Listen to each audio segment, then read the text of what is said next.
So first chippities, we're going to see how this goes. Going to start with 5 thousandths.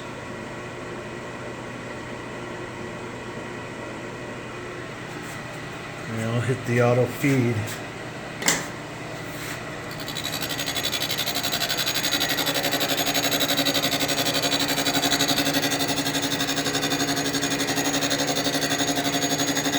They're just barely touching it.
So according to Suburban Tool, that cross hatch pattern is what I'm looking for to make sure that my head is trammed in properly.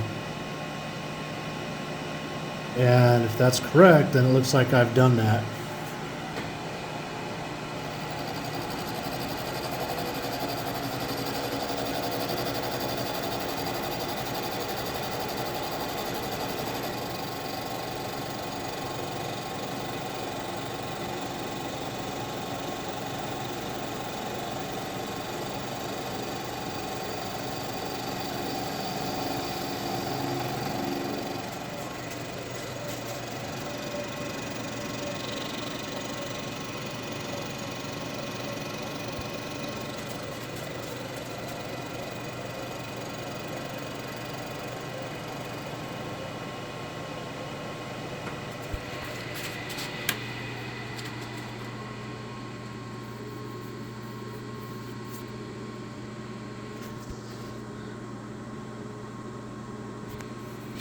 Even though that's showing there, it's actually completely smooth. I can't feel anything.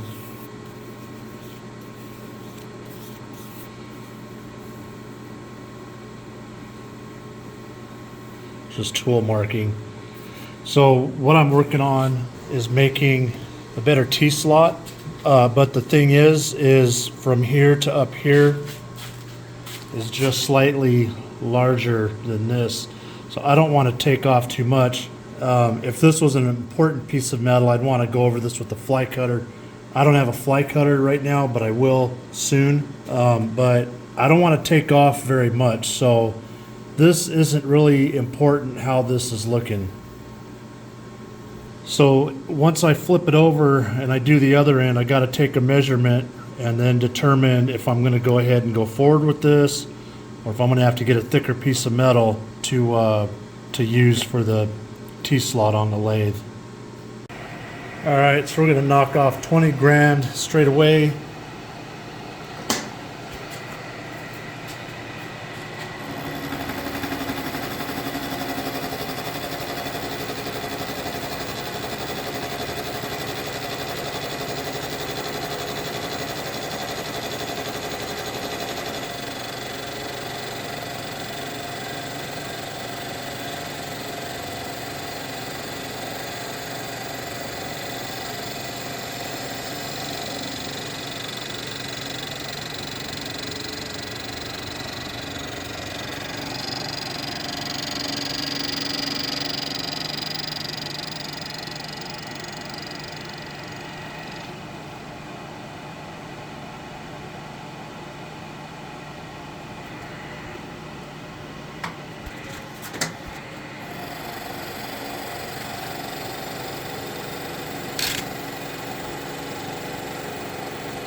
One of the things I forgot to do on the first pass on the other side was supposed to lock the parts that aren't moving, you're supposed to lock them, and I forgot to do that, so I did that on this one. I don't know if that's going to make a big deal or not, but anyway, there's the cut. I'm going to go ahead and get that out, clean it off, stone it up, and then head over to the surface plate and see how flat that is. So here's my setup. My 1, 2, 3 blocks are perfectly square, and here is, that thing is freaking dead flat. So we're good to go. So it's the next day. I decided I'm going to go ahead and finish this part for what I intended. And you can see I put a little doohickey up here just to kind of act as a chip guard, just to kind of keep them from being thrown out into the middle of the floor.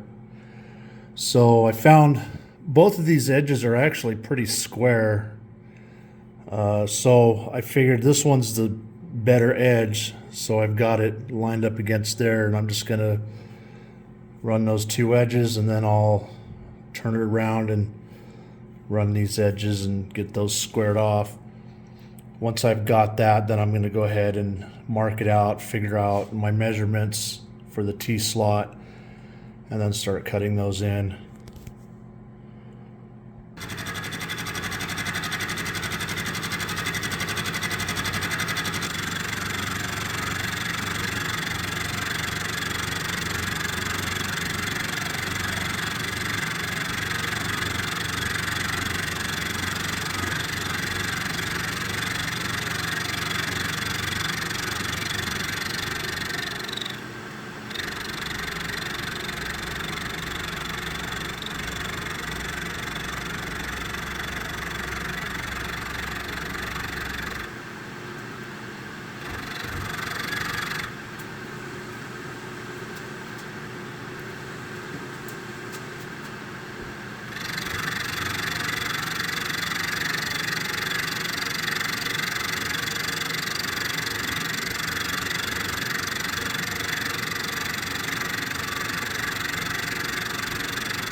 Alright, I think we'll just do a cleanup pass and then that'll be good enough.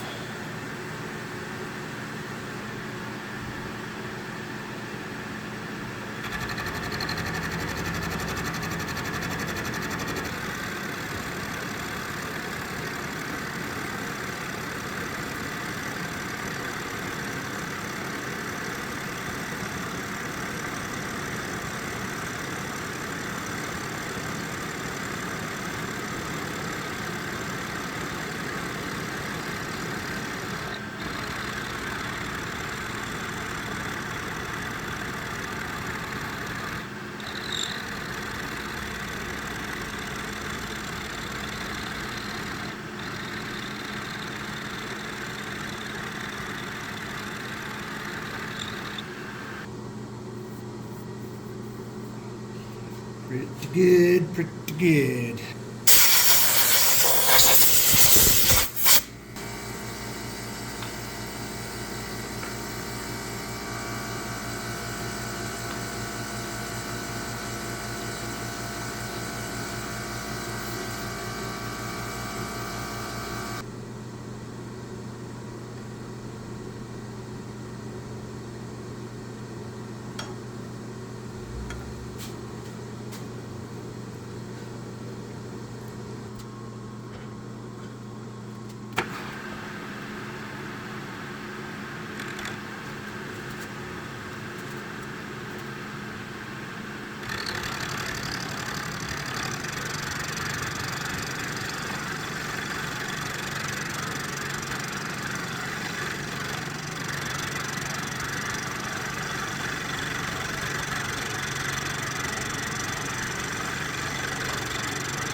This will be 30 thousandths at this point that I'm taking off.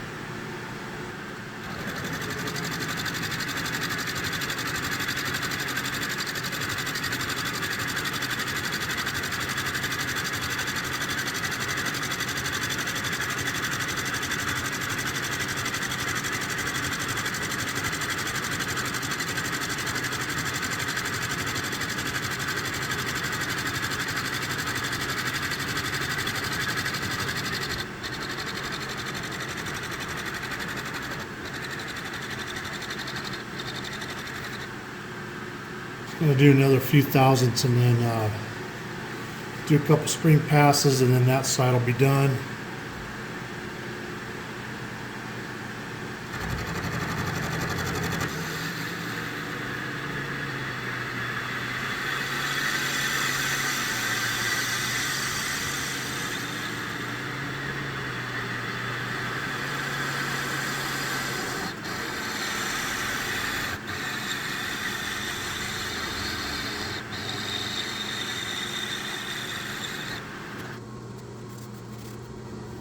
Feels pretty good, looks pretty good. So we got both of these sides done. I'm going to switch this block and then we'll start doing these two sides and then I'm going to go ahead and start marking it out. So I've got this pretty much squared off. This is how much material needs to come off this in order to fit in there. I'm just wondering if I should hog it out with that or should I use the shell mill and just do passes. Kind of leaning towards the shell mill right now because I don't know how much I can really hog with that. So I'm going to go ahead and do it with the shell mill. I think I got a more stable setup here and I'll be able to take a greater chip load. I've got 300 thousandths to remove off there. So I'm going to try 30 thousandth passes and see how that does. But I don't think I want to go more than that. So we're going to touch off and then do a few passes and see how it goes. Alright, let's see how this goes.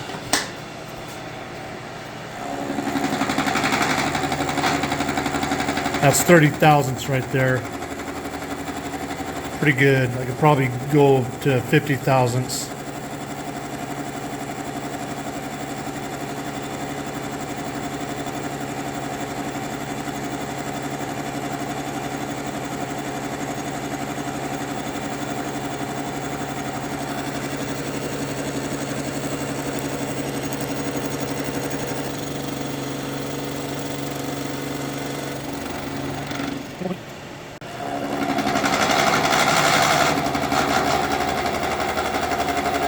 We got 40 thousandths.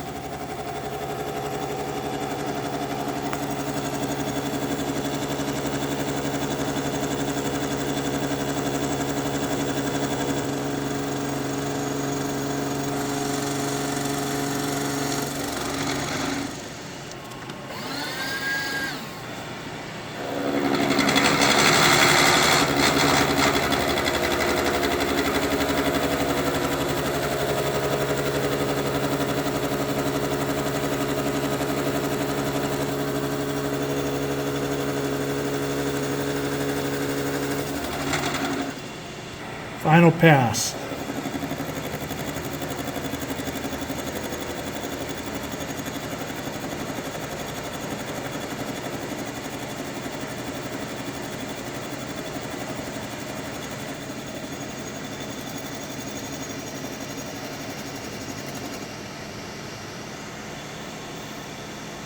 All right, so we got our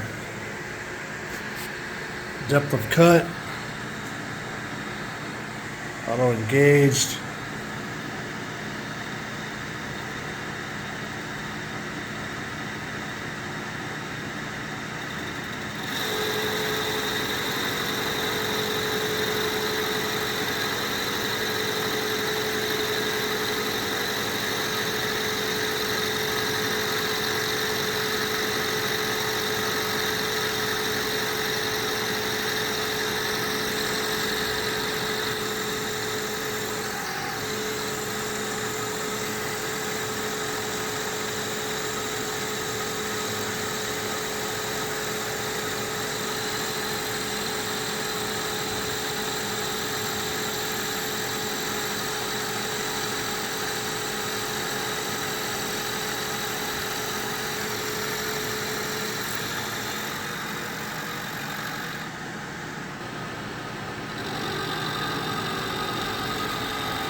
I'm going to be taking this apart, and what I'm going to do is I'm going to do a light pass over this because you can see it's pretty beat up.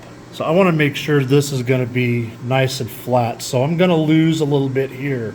So once I do that, then I will check the depth, check the part that I just flattened, and if those two jive within enough, then I'll probably go ahead and use that. But until I surface this off and flatten this out, I'm really not going to know. So I'm gonna try to go as light as I possibly can. But as you can see, this thing's been pretty abused over the years. So I've got the compound slide apart. Got some. I put my parallels flat because this was kind of low. So got it up just a little bit. I checked it's got a little wobble in it, but I found that when you push on this end, it indicates straight. When you push on the other end, then the indicator kind of goes out of whack. There's nothing I can do about that. This should probably be completely replaced at some point, but for now, I just want to get it usable and working and eliminate some of the issues I've been having with this. So we're going to go ahead and touch off and then run our pass. I'll just bring you back for that because you know what it's going to look like.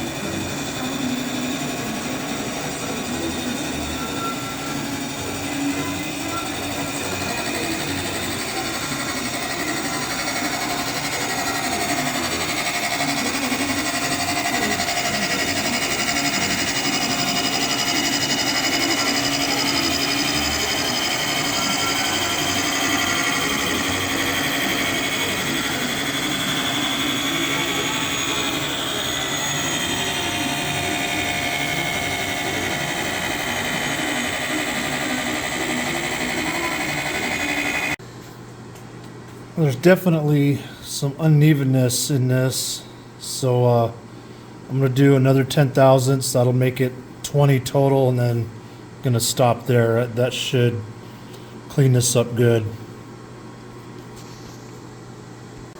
That's about as good as it's going to get. It's nice and flat. Stoned it off. You know, this lathe came out of a school, so you can see where they've run into the chuck with this thing, but this really needed it bad, and it would have been nice to run over this with a fly cutter, but I don't have a fly cutter yet, and I'm not trying to win any beauty contests with this. This will be just fine function over everything else. So I'm going to go ahead and measure this and then see where I'm at between this and the other piece of metal that I machined already.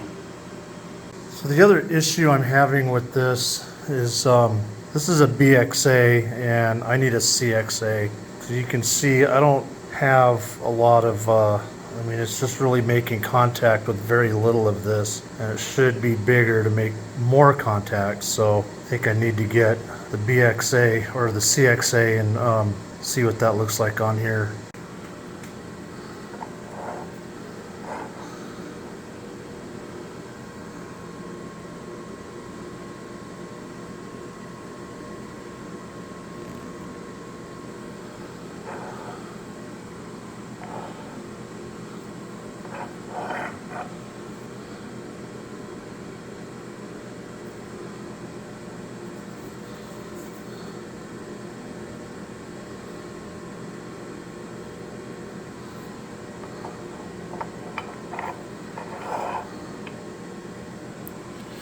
So this is done. Unfortunately, I can't tap this out yet because I'm going to be replacing my current tool holder, which is a BXA, with the CXA because it's too small. I'm not sure what the bolt size is going to be on the CXA, so I don't want to go drilling and tapping this and then I get that and you know it's a bigger size and then I've screwed it all up. So I'm just going to wait on that. I'm probably going to do 3 holes on here in case I need to move the tool post to a more forward position. That way, because if I'm centered here and I need to push the tool post out some, you know, this is going to be sticking out. So if I put a hole there, I won't really have to stick this out at all. And I'll be able to keep all the doohickey going on there. But otherwise, I'm pretty happy with how that turned out. That'll give me a lot more clamping force across a broader area than what I was using before. This is what I had before. You can see how cheesy that is, and it's not that big. Just totally the wrong thing for this. Completely. So yeah, this has a lot more surface area to clamp onto. A lot more holding power. I don't know if I should bring the surface of this down more, but my thought is to keep it like it is, because this is gonna, when this is clamped, I need to have some relief so that I'm not just clamping against this. I need to be clamped against this. I don't think I need to go down any farther, but if I do, not a big deal. We can just take it off and take a few thousandths off of there. But I think this is going to be good just the way it is. And that larger tool post will cover a larger area over these surfaces than the current one. So I'll get a lot more rigidity, a lot more stiffness, just be better set up altogether. So, yep, there it is. It's all done. I might blue that up just to help prevent a little bit of corrosion. I don't know yet. I might just leave it like it is. There might even be someone in town that does the black oxide coatings. I'd really prefer that over just, you know, a cold blue, because the cold blue really isn't all that great. The good black oxide will actually hold oil really well, and you'll prevent rust to a greater degree than just that simple cold blue.